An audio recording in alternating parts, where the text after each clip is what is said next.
Hello po, magandang araw sa inyong lahat. So for today's video, ayan, pupunta tayo sa isang lugar dito sa Tagaytay. Kaya kung may time kayo, tara samahan niyo ako. So ito po pala ang Picnic Grove, Tagaytay City. So open sila from 6 to 10 at syempre may bayad. Pati nga ang toilet 10 pesos bayad, diba? So, ang entrance fee po ay 75, pero ang kagandahan naman po yun is the whole day na nga po. So, kung maaga kayo pumunta, pwede naman na buong araw talaga kayo magstay kasi malaki ang lugar na pwede yung lakaran. So, ayan. Yung kanina po pala, yung mga tiyangge, yun kanina na pwede pagbilhan ng mga pasalubong kung galing kayo sa Manila. It takes maybe 1 to 2 hours depende sa traffic. So kami po ay nagmotor lang at biglaan din ang aming pagpunta niyan. So dahil birthday ng aking kuya today, so sabi ko i-compile ko na nga at ayun na nga. Anyway, ito po wala yung mga cottages nila. At which is, syempre may bayad. So, depende po kung gaano kalaki.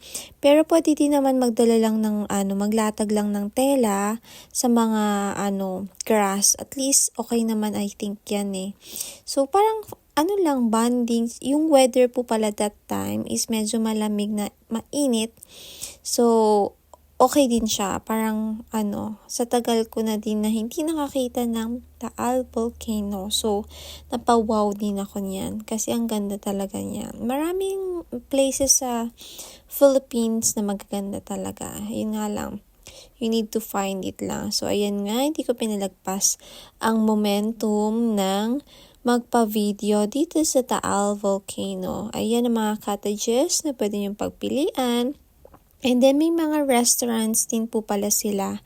Pero, if naman, pwede naman din daw kayo magdala ng mga food para makatipid din. Talagang picture taking and walking, muni-muni lang ang peg natin dyan. So, ayan. Ayan po pala yung Ferris wheel kanina. So, ayan siya. Ayan, lakad pa more. So, dapat proper shoes o yung gagamitin para hindi naman mapudpud ang iyong paa at sapatos. So, ayan. Ayun lang po. Ayan, ang Cucinera de Maria. Yan yung kilalang restaurant po pala dyan sa Picnic Grove.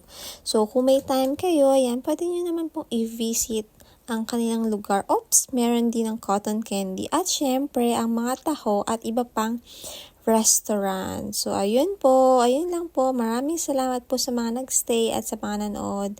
Happy birthday, Kuya, and have a good day, everyone.